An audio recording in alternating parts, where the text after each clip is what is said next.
Bismillahirrahmanirrahim. Assalamualaikum warahmatullahi wabarakatuh.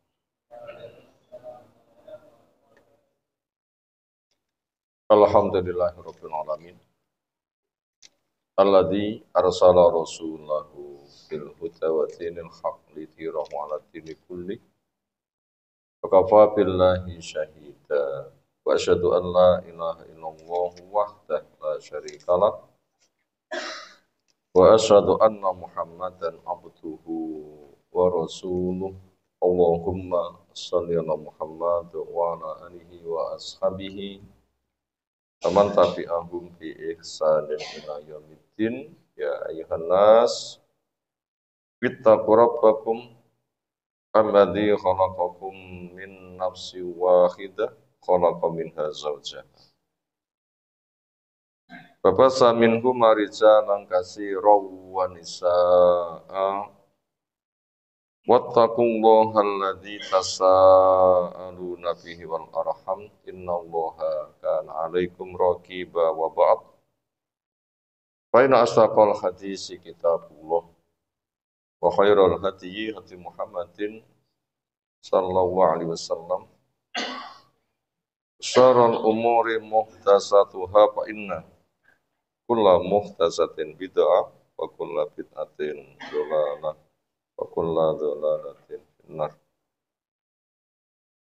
Ayol ikhwah akramana subhanahu wa ta'ala. Insyaallah kita lanjutkan mengkaji ayat bersama tafsirnya bagian-bagian akhir dari surah Nuh ayat 25 sampai 28. Insyaallah kita kaji malam hari ini. Kepada pembaca disilahkan. أعوذ بالله من الشيطان الرجيم مما خطيئاتهم أغرقوا فأدخلوا نارا فلم يجدوا لهم من دون الله أنصارا وقال نوح رب لا تذر على الأرض من الكافرين ديارا إنك إن تذرهم يضلوا عبادك ولا يلدوا إلا فاجرا كفارا رب اغفر لي ولوالدي ولمن دخل بيتي مؤمنا وللمؤمنين والمؤمنات ولا تزد الظالمين إلا تبارا. مشكور.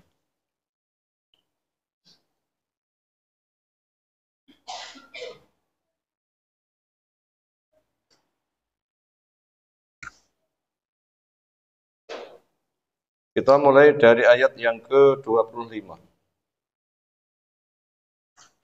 Mimma khati'atihim. Di tafsir Jalalain, mimma khotoyahum.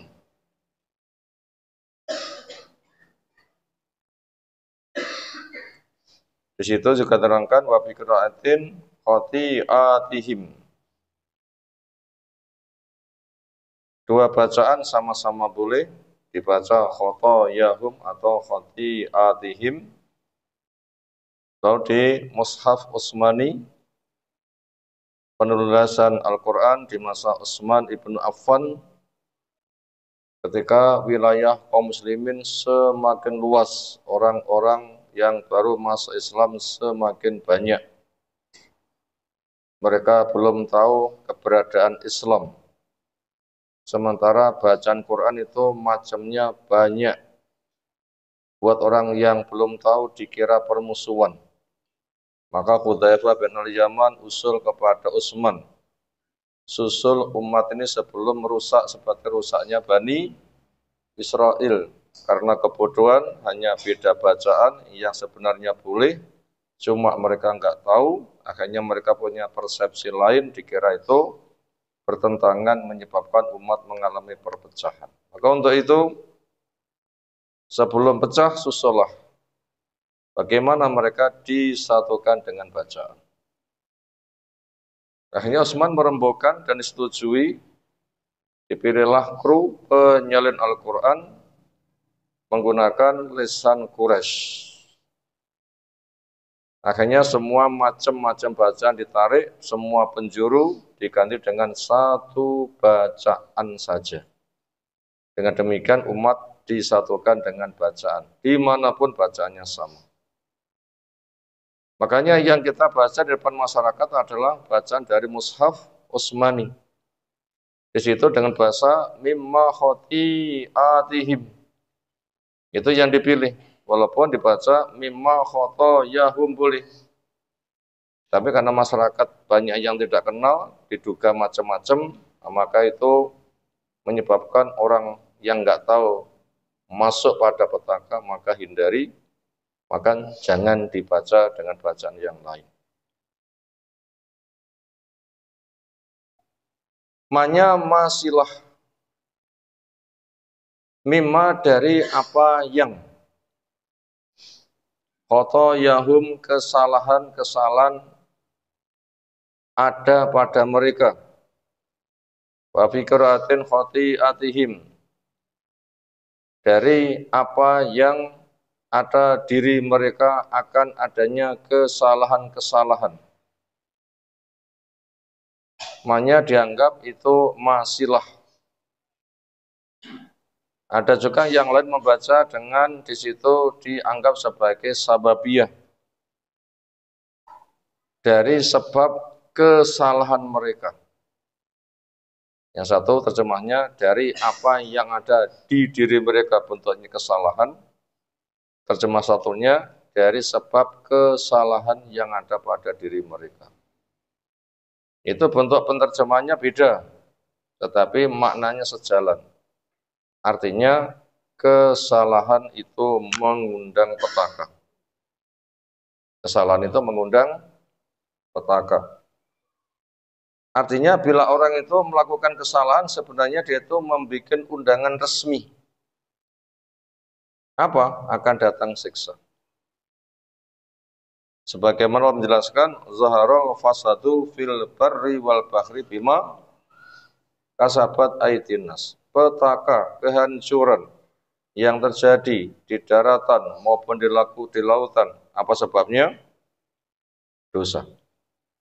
Bahasa yang gampang, diberi gula manis, diberi uyah asin, diundang dosa, datanglah tamu yang namanya petaka. Ini ketetapan hukum yang telah diberitahukan.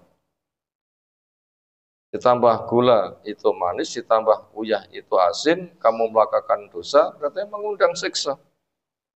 Makanya siapa yang melakukan dosa, lalu nggak tobat kena siksa, itu sebuah kewajaran.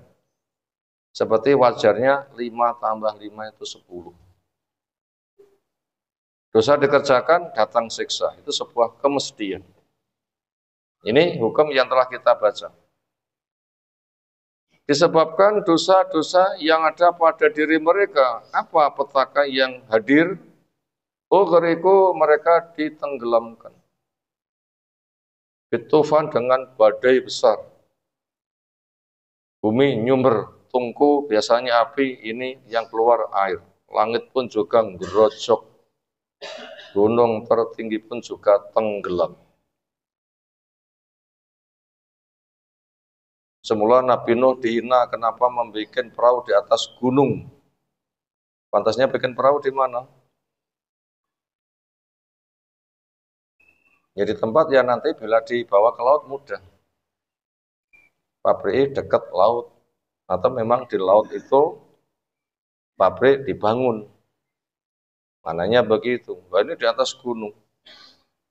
Dikira aneh. Iya wong gendeng tenanan iki, wong kayak kapal kena dhuwur gunung.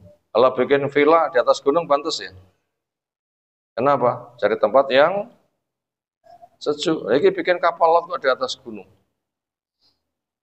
Itu dianggap gila. Mereka mengatakan Nabi itu adalah majnun wasdujir. Ternyata apa yang terjadi? Banjir besar, gunung tenggelam.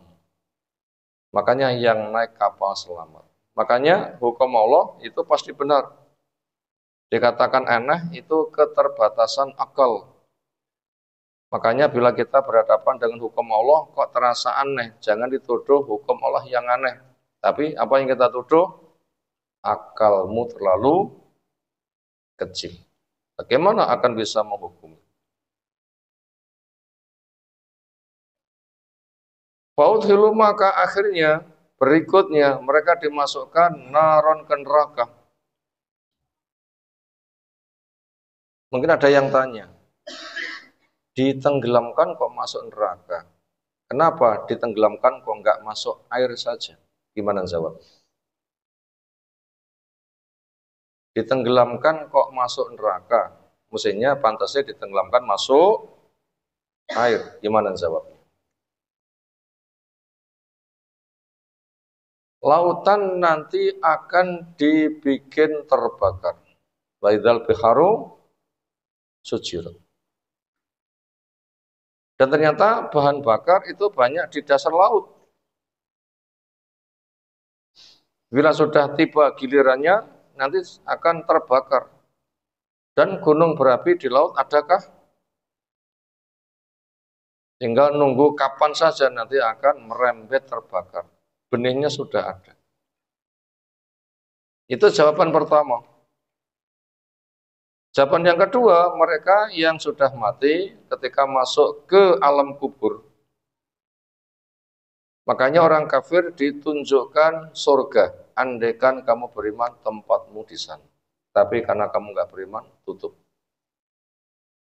Dibuka pintu satunya lagi. Neraka menyala-nyala. Karena kamu kafir itu tempat tinggalmu. Nah kalau begitu itu jawabannya. Kenapa ditenggelamkan kok masuk neraka? Ya ngono kuwi keterangan. Dan untuk Firaun bersama keluarganya, wan naru yu'radu alaihi bukratahu wa asila. Neraka ditampakkan kepada Firaun pagi dan sore. Sementara Firaun itu ditenggelamkan di laut. Tapi kenapa kok di neraka? Itu diantara tafsirnya. Memang laut nanti akan membara, atau bahasa yang lain ketika berada dalam kubur dibukakan pintu. Ketika di neraka tempat tinggalnya, nah itu tempat tinggalmu. Itu mana dari faudhilu naro, mereka dimasukkan ke neraka. Yaitu uqibu biha, mereka disiksa dengannya. Uqabal ighraq, dengan siksa bentuknya ditenggelamkan tahta lemak di bawah air. Falam yajidu, maka mereka tidak menjumpai lahum buat mereka min dunillah, punya makna min ghairillah, dari selain Allah, ansoron, penolong-penolong. Yamnauna, yang bisa mencegah anhum, dari mereka al-adzab, siksa.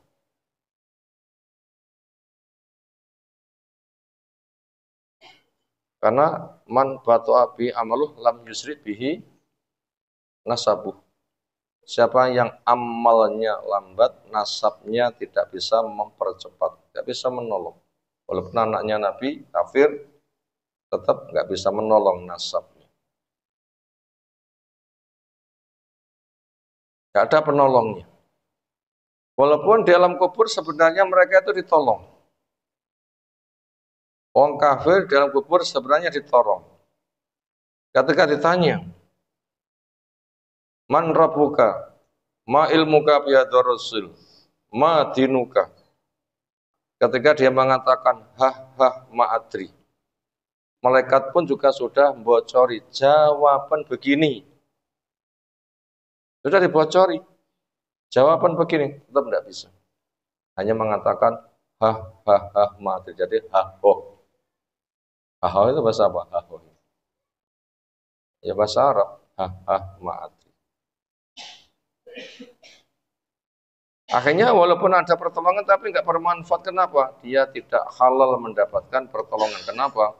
Nggak ada alasan dia ditolong. Karena al-jazau min jinsil amal. Innama tujazzauna ma kuntum ta'malun. Kamu dibalas dengan amalmu. Kamu kan nggak punya amal. Lah nggak kerja masa jauh gajian. Rarapin jaluk duwe anak. ramangan jaluk wareg, rangapone jaluk jadi hafid, gak pernah mencari sanad, ingin mendapatkan ijazah sanad.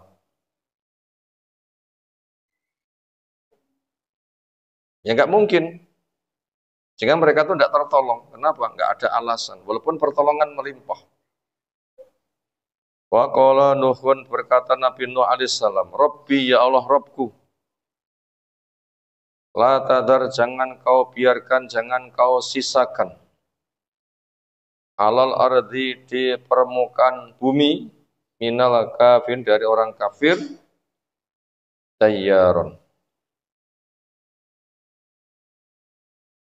nazila darin, penghuni rumah, bahwa yadhabu wa yarji'u, dia pergi dan datang. Namanya penghuni rumah yang keluar masuk. Waktunya keluar, waktunya pulang, pulang. Jadi jangan kau sisakan di permukaan bumi dari orang kafir itu walaupun satu rumah. Punya manahatan, walaupun hanya seorang saja. Habiskan. Apa hikmahnya? Innaka, sungguhnya engkau intadarhum, jika membiarkan mereka, menyisakan mereka, yudhillu, mereka akan menyesatkan ibadaka kepada hamba-hambamu. Dari mana Nabi Nuh kok tahu? Nabi Nuh tahu karena pemberitahuan dari Allah. Karena mereka sudah didakwai 950 tahun. Dan kenyataannya tidak ada yang menanggapi. Yang sebentar lagi waktu itu kontraknya habis, akan datang siksa. Diberitahu mereka nanti matinya dalam keadaan kafir. Kenapa? Waktunya tinggal sedikit, itu belum ada gejala mereka atau mau beriman. Dan untuk berubah jadi iman itu harus bertahap, sehelai demi sehelai. Itu semisal kasus pemahamannya umat Nabi Soleh, yaitu kaum Samud. Ternyata mereka minta mukjizat. Bentuknya apa? Onta keluar dari bongkahan batu. Dengan jaminan, la iso, kami nanti akan beriman. Kata Nabi Soleh, gak usah. Bapak lek nganti permintaanmu dituruti, kamu melanggar. Itu tidak ada alasan ampunan. Wis toh, kami beriman. Ya wis, ndak pancen ngono sirmu. Tapi awas, nganti kamu khianat, nggak ada kesempatan berbenah. Akhirnya mereka mengepung rumahnya Nabi Soleh. Ternyata mereka digelundungi waktu oleh Allah, 9 orang habis. Ternyata mereka membuat sayembara.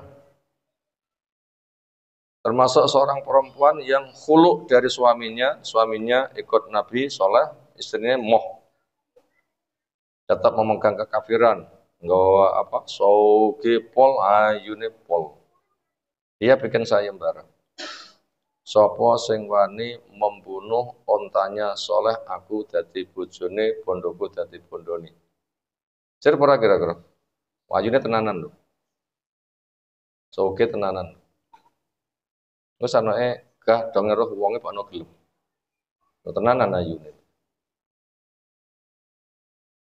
Satunya lagi seorang nenek punya 2 cucu, juga soge, sapa sing wani membunuh ontanya Nabi Soleh.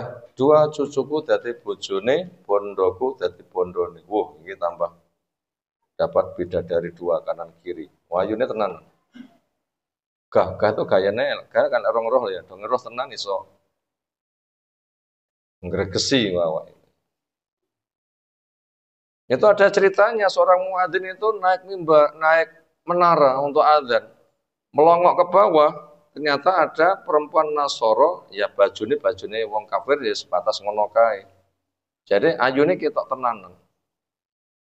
Di sawang anune kok menarik, sawang anune kok menarik, anu ku ya pembuh.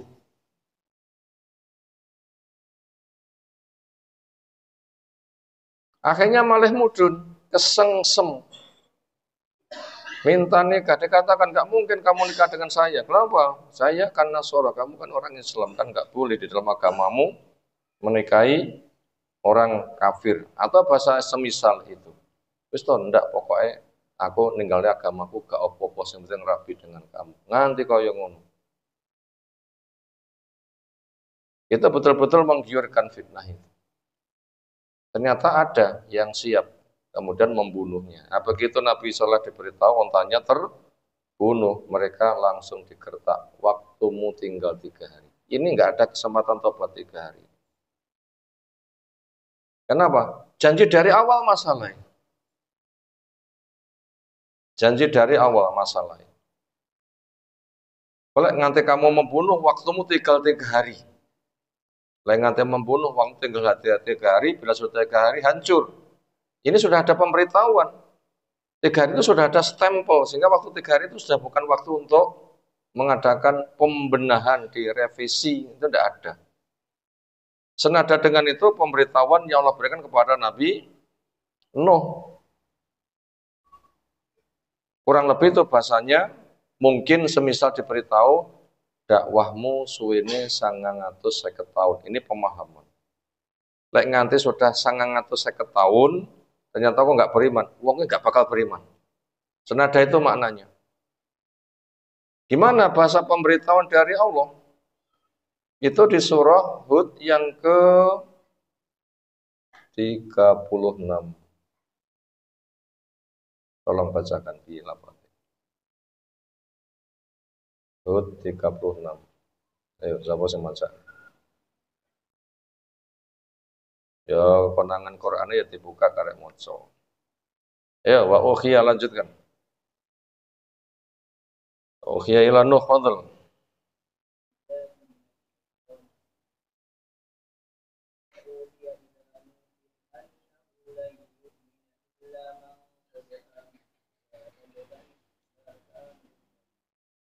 Ada min komika illa mangkot amanah ulangi.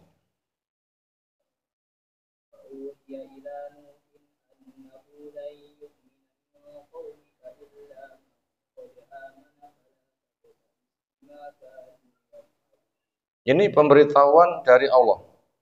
Kurang lebih maknanya, lek wis dakwah 950 tahun kok enggak beriman. Berarti ketika itu dibikin keputusan. Sudah waktu itu habis kok enggak beriman, itu tidak ada kesempatan iman. Itu semana dengan apabila nyawa sudah di kerongkongan, itu enggak ada kesempatan beriman. Siapa? Kisahnya nyawa di kerongkongan, menyatakan iman sudah enggak diterima. Siapa? Fir'aun. Ketika tenggelam, megap, magep, sendak karo-karuan piye wong dicemplungi lep-lep ning lautan, ra iso ambekan wis karo-karuan. Dia sadar akan keimanannya. Amantu bima amrat bi Banu Israel, atau bahasa yang semisal. Saya beriman dengan apa yang diimani oleh Bani Israel. Itu waktunya habis. Pernyataan keimanannya di kondisi itu sudah nggak diterima, ditambah oleh Jibril mulutnya disuapin lumpur laut. Semakna Nabi Nuh juga seperti itu. Yaitu wa uhiya ila Nuhin, diwahyukan pada Nuh, annau sesungguhnya la yu'mina tidak bakalan beriman. Lannya punya mana tidak untuk masa depan. Berarti selamanya tidak bakal beriman mingkaumika dari kaummu illa kecuali mangkot amanah apa yang sudah beriman. Detik ini yang sudah beriman, maka dia akan beriman. Detik ini ketika diturunkan wahyu ini, ketika dia tidak beriman, kedepannya tidak bakal beriman. Jadi wahyu pemberitahuan yang diturunkan, ketika diturunkan pemberitahuan ini, orang itu sudah beriman, imannya bermanfaat. Tetapi ketika waktu itu tidak beriman, kedepannya tidak bakal diterima. Kenapa? Batas akhir sudah ditetapkan. Kira-kira sepure kadung paku gelem mundur nggak kira-kira? Sepur tumbuk gelem. Sepur tumbuk ke gelem. Nah, seperti ekspres saya akan mundur ya nggak bisa. Maknanya seperti itu untuk memudahkan pemahaman. Lan itu adalah tidak bakal. Berarti begitu pemberitahuan diturunkan, yang tidak beriman ke depan tidak bakalan beriman. Allah zat yang maha tahu. Dan dari gaya yang ada. Yang diterima imannya adalah illa mangkot amanah, kecuali orang yang sudah beriman.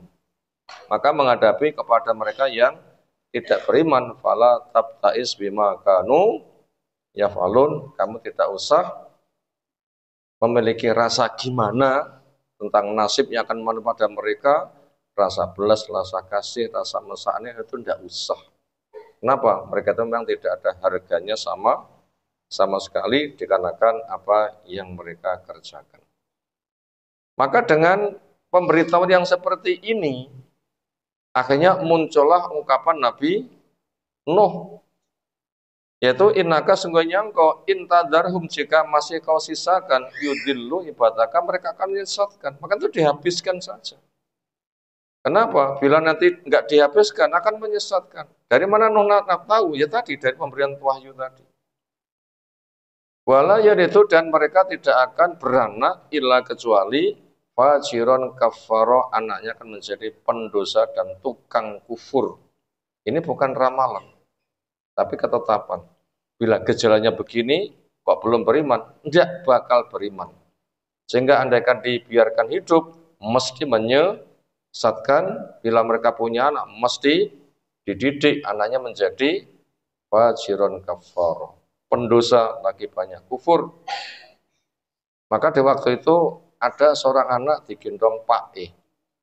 Roh Nabi Nuh, langsung anak kerekalan mudun, langsung nampar sampai luka kepada Nabi Nuh. Itu bocah cilik ya, langsung digendong, berot jaluk, mudun, langsung lari, kemudian nampar pada Nabi Nuh. Wis cilik wis kaya ngono kuwi. Seperti apa orang tua menyiapkan? Dia cilik wis kaya ngono. Nah begitu, itu nyata. Itu bisa dibaca di tafsir Qurtubi. Kisah itu bisa dibaca di tafsir Qurtubi. Itu sebagai alasan tambah yang lain. Bila mereka itu dibiarkan, akan menjadi penyesat. Bila punya anak, mesti dididik. Dan itu sudah ada kenyataannya. Sudah ada kenyataannya. Itu man yafjuru wa yakfuru, orang yang melakukan dosa dan kufur.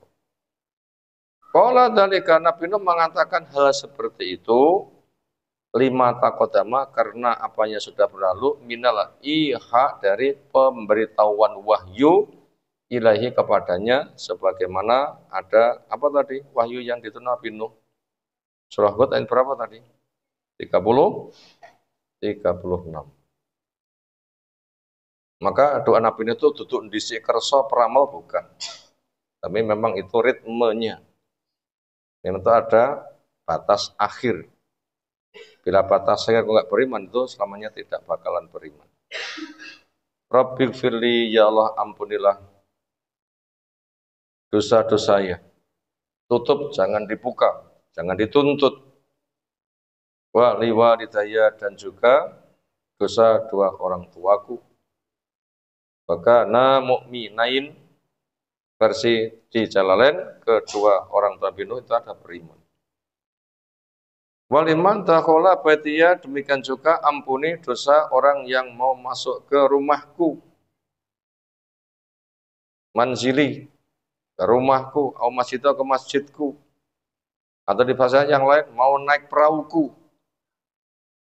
Makanya asar wasiat ulama tempo dulu untuk memegang kepada sunnah menggunakan bahasa sopo sing mau naik kapalnya Nabi Nuh, maka dia selamat. Apa maknanya naik? Masuk di situ. Beriman.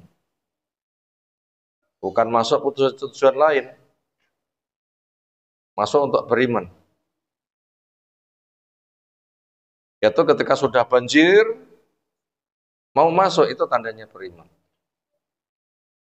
Siapa yang ketika sudah banjir, hampir tenggelam, ditawari, naiklah, ternyata dia tidak mau, anaknya.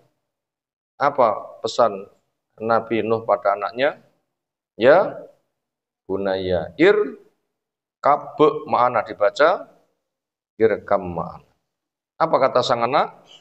Al jabalu yaksimuni minal ma. Wahai anak, ayo naik.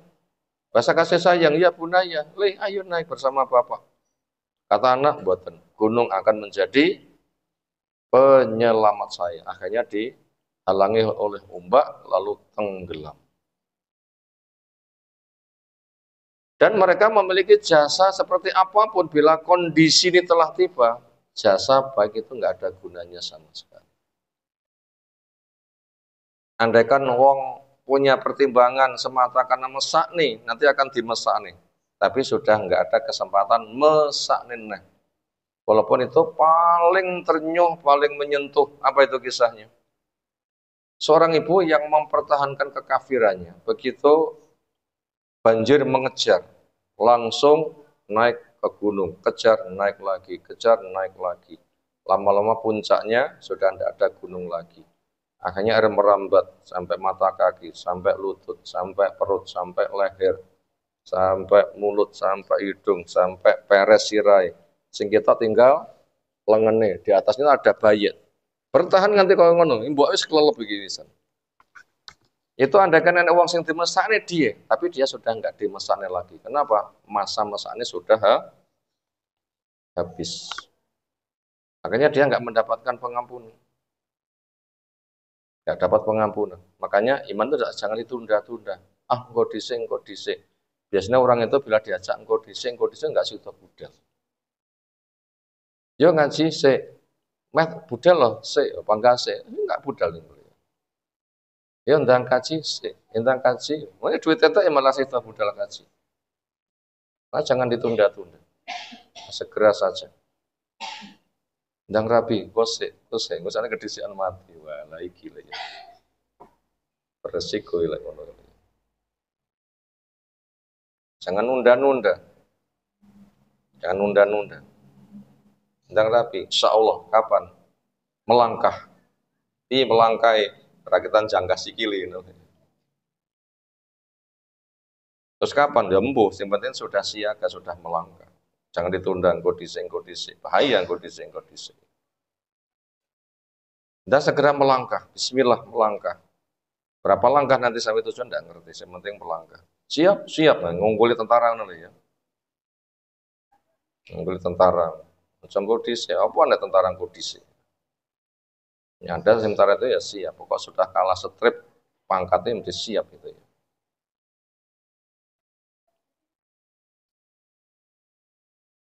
Itu makna baiti rumahku, manzili rumahku atau masjidi atau masjidku atau makna yang lain kapalku. Itu yang berhak untuk mendapatkan ampunan. Kenapa? Mereka tanda beriman. Muminan entah mumin yang laki-laki maupun yang perempuan, yaitu mumin dalam keadaan beriman. Wal mumin juga untuk mumin yang laki-laki, wal mumin juga untuk mumin yang perempuan. Ila yaumil qiyamah, hari kiamat. Wala tazidid dzalimin, dan janganlah kau tambah orang-orang zalim. Apa mana orang zalim di sini? Musyrik. Bukan zalim dosa biasa, tapi zalim dosa syirik. Mengikuti hawa nafsu sampai Nabi Nuh dituduh gila. Padahal sudah didakwai selama 950 tahun, tapi nggak ada beriman. Itu zalim kelas kakap, zulmun azim. Jangan kau tambahi kepada orang zalim illa tayyara, punya mana halakan, kehancuran, fa'uhliku, maka akhirnya mereka pun dihancurkan. Selesai telah kita baca sampai terakhir surah Nuh. Sekarang kita masuk pada rangkuman. Mau ditulis silakan.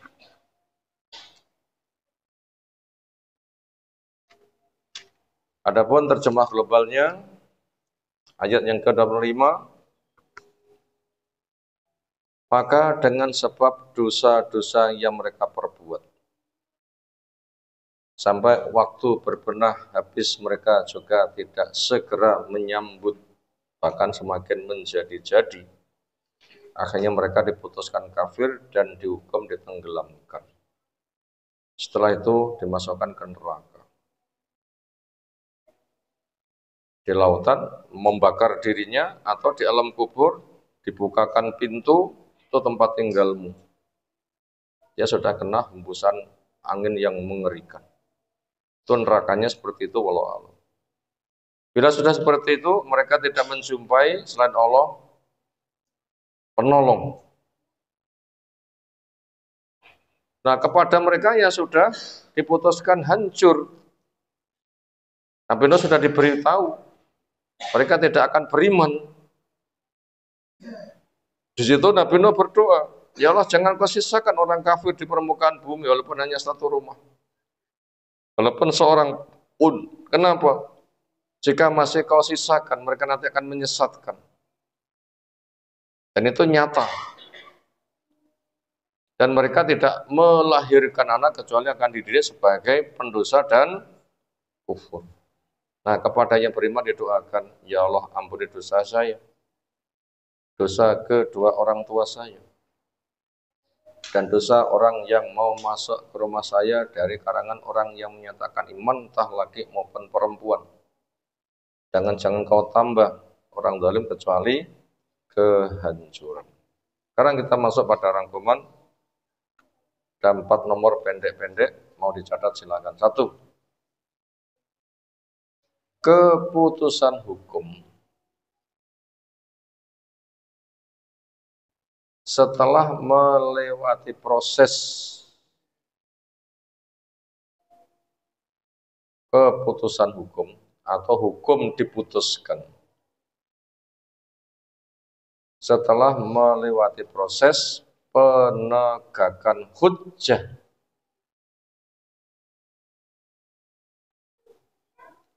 hukum diputuskan setelah melewati proses penegakan hujjah, tapi tetap dibantah.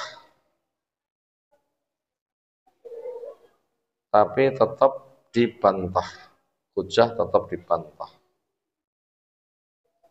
Dan diberi waktu jeda, tapi tidak tergugah. Diberi waktu jeda, tapi tetap tidak tergugah. Saat itulah ada doa pemusnah. Di saat itulah ada doa pemusnah. Nah, itu nomor 1. Kita ulang, hukum diputuskan setelah melewati proses penegakan hujjah. Akan tetapi, hujjah tetap dibantah. Diberi waktu jeda, tetap tidak tergugah. Di saat itulah ada doa pemusnah.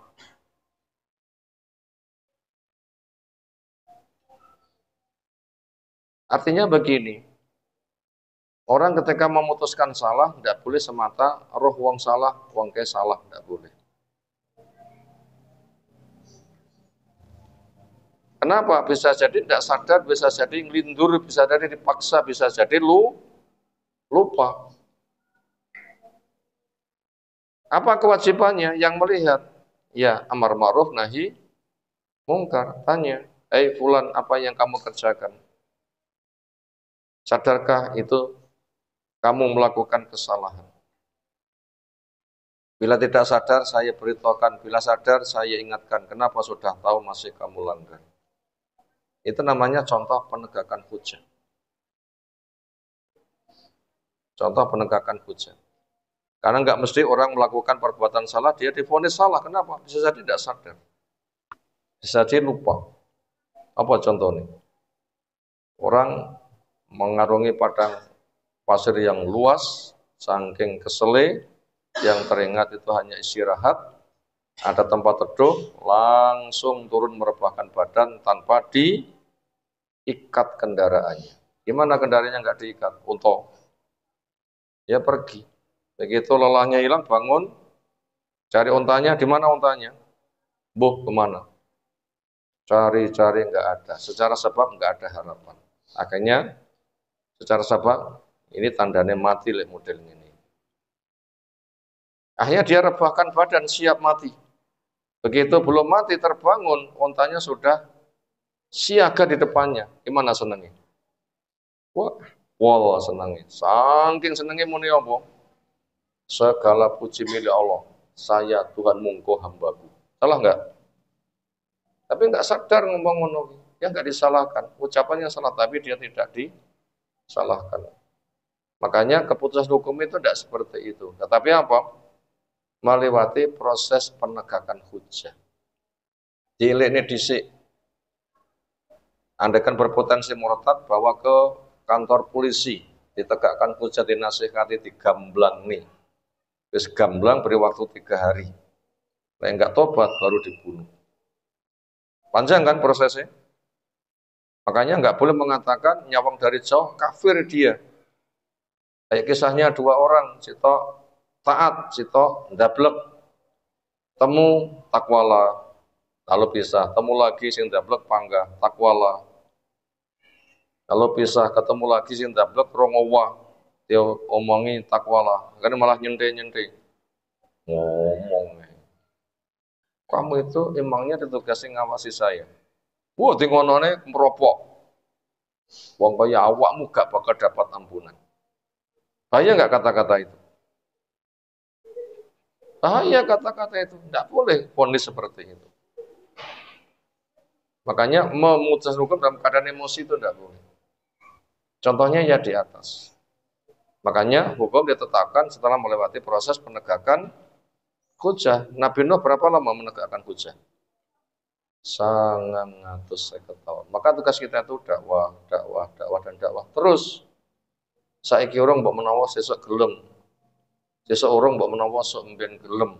Nah, tinggal kita tuh istiqomah apa enggak. Dan kita selalu berdakwah itu adalah kesempatan nambah pahala.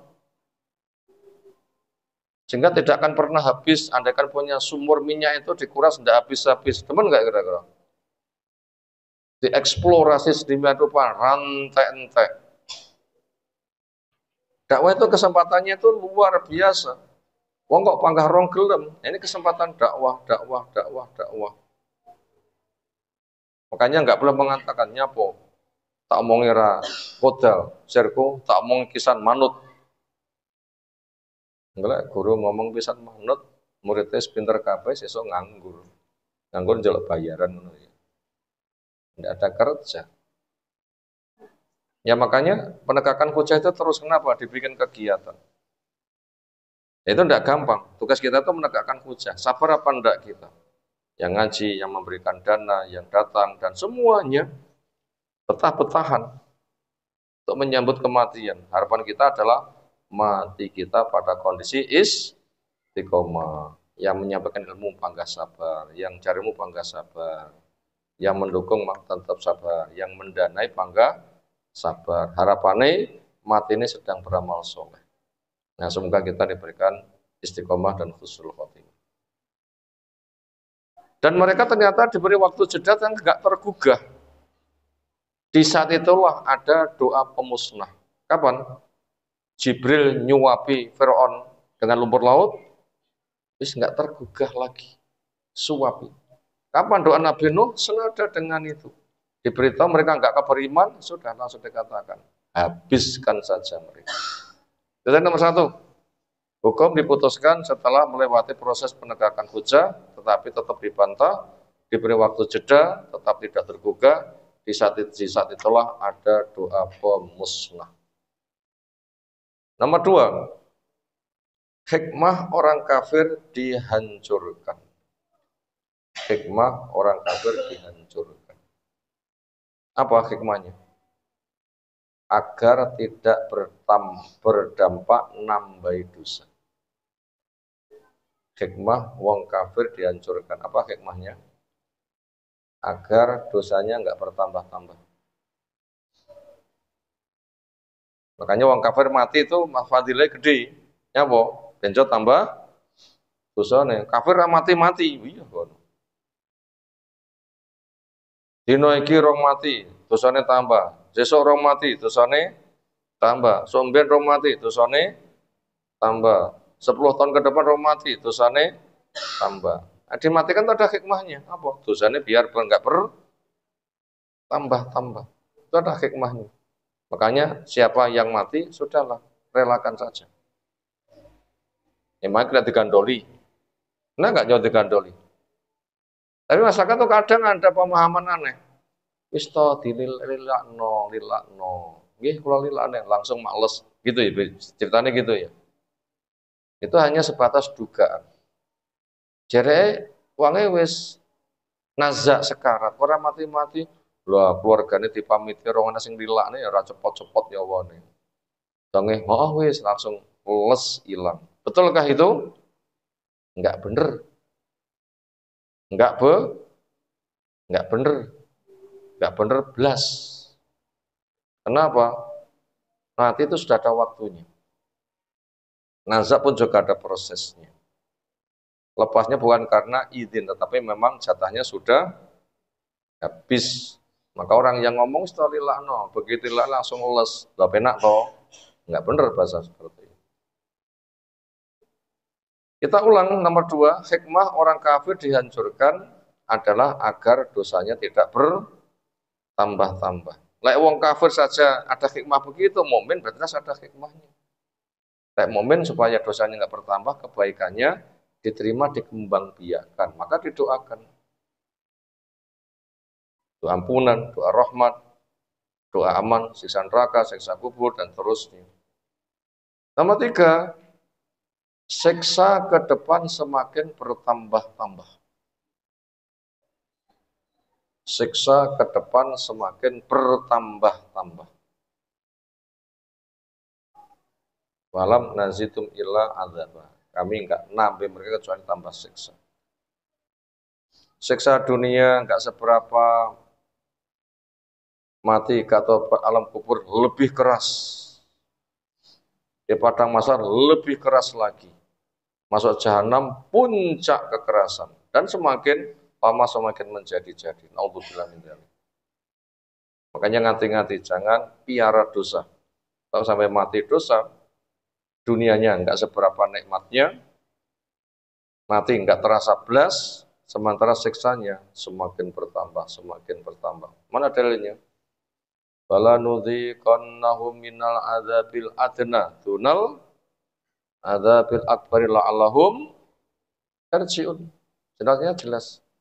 Kami pasti akan timpakan kepada mereka siksa yang kecil sebelum yang besar. Dunia itu kecil, ke sana lebih besar lagi. Makanya kita ngati-ngati. Makanya termasuk wong sing mati bunuh diri itu rumasane musibah nek donya dengan mati bunuh diri berakhir, bukan. Enggak sepiro sudah enggak kuat lalu bunuh diri di alam kubur. Nah, bunuh diri berulang-ulang. Tentunya bunuh diri itu hanya sekali, ya kan? Di alam kubur nanti selesai satu proses bunuh diri dibikin seger, bunuh diri lagi. Dibikin seger, bunuh diri lagi. Kalau itu turun terjun dari gunung, nanti disiapi di neraka gunung api, menek, nyebur. Loh, itu bukan semakin kecil, tapi semakin besar. Nomor 4, kebaikan juga diupayakan agar bertambah-tambah. Kebaikan juga agar diupayakan bertambah-tambah. Dengan titik 2, kepeloporan. 2, mendoakan. 3, mendakwahkan. Di atas keistiqomahan.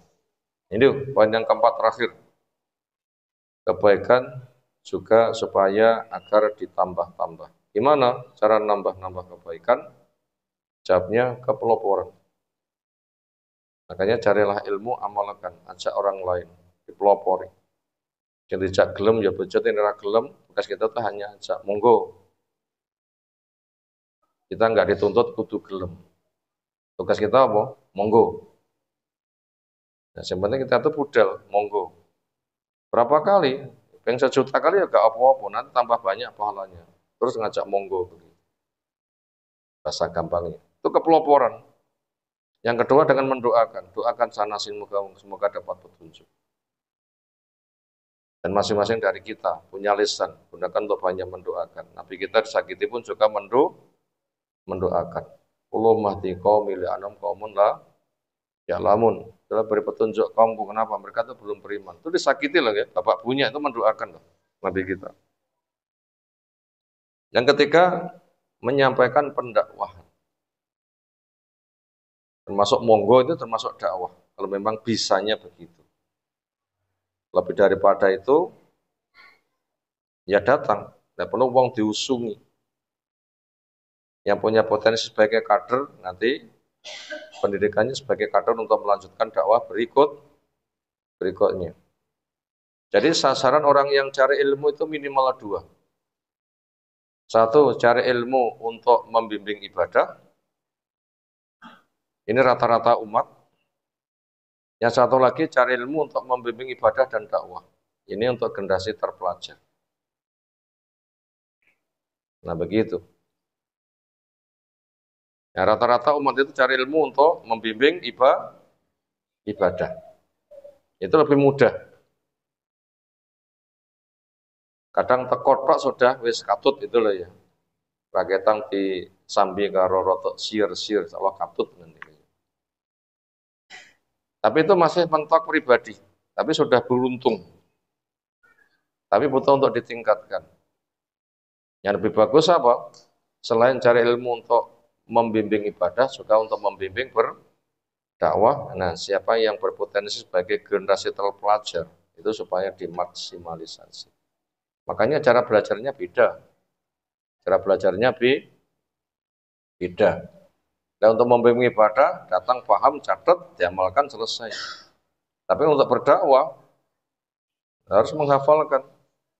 Kitab Mukhtasar dihafalkan dulu, bahasa Arab dikuasai dulu, pemahaman dengan nilai sempurna dikuasai dulu, meningkat berikutnya dan seterusnya, kaidahnya dikuasai, nanti bisa berdakwah. Itu nanti fadilahnya lebih luas. Makanya kita harus berpacu. Sekira yang terbaik kita belum bisa, yang ada kita pertahankan sambil kita berharap, andai saya bisa semisal dia akan berbuat semisal dia. Nanti akan disusulkan dengan doa. Demikian yang kita sampaikan di kesempatan malam hari ini. Ayat-ayat berikutnya insyaallah kita kaji waktu menyusul. Semoga Allah berikan ilmu bermanfaat untuk kita semuanya. Tanggapan silahkan.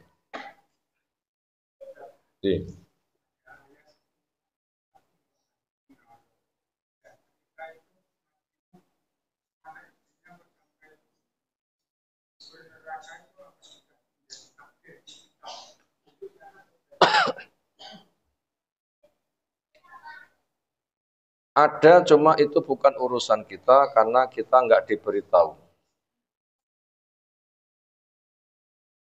Ada, cuma itu bukan urusan kita. Kenapa? Kita nggak diberi tahu. Kenapa? Itu kauni masalahnya. Itu kewenangan rahasia milik Allah. Dan kita nggak boleh berpikir ke sana. Berpikir kita adalah takdir syar'i. Karena yang akan ditanyakan nanti di neraka, orang yang digiring, itu tidak ditanya, kenapa kamu masuk neraka? Nek loh mahfud aku catatanin rokok. Gak enak sih jawab ngono kuwi. Di Lauhul Mahfud sejak alam dicipta tulisan saya sudah berada di neraka. Nggak ada jawaban itu. Makanya kita nggak ke sana berpikirnya. Gimana berpikirnya? Sesuai dengan pertanyaan. Apa pertanyaannya malaikat kepada orang yang digiring ke neraka? Kullama ulqiya fiha faujun sa'alahum khazanatuha alam ya'tikum nadhir. Setiap kali gerudukan digiring ke neraka, enggak segera dimasukkan, tapi ditanya. Apa pertanyaannya? Loh, emangnya kamu belum pernah kedatangan uang sing nyampe ini peringatan to? Napa jawabe? Sampun, hanya apa? Kalau tuduh pendusta. Nabi sudah dakwahku angfusaku alaikum naro, tapi Sing tidak panggah pembohong kamu, pembohong kamu, pembohong gak percaya aku. Nganti bertahun-tahun panggah ngono ae diomongi hari ini, hari esok sudah dakwahnya itu pagi, sore, siang, malam. Semua cara boleh sudah dikerjakan semuanya. Tapi sing tidak panggah lebok awakmu, ngapeke awakmu, gedobos awakmu. Bahkan dikatakan kamu majnun was tujir. Nganti meh ketenggelam masih diajak, ayo naik ke perahu, panggah moh ae. Nah, begitu. Jadi ketika mereka ditanya, kamu apa belum kedatangan yang menyampaikan peringatan? Jawabnya, sudah. Kenapa? Kami mendustakan. Sudah, itu didakwai. Nabi Nuh sudah mendakwai. Apalagi? Demikian kita sampaikan. Subhanakallahumma bihamdika asyhadu an la ilaha illa anta astaghfiruka wa atubu ilaik. Assalamualaikum warahmatullahi wabarakatuh.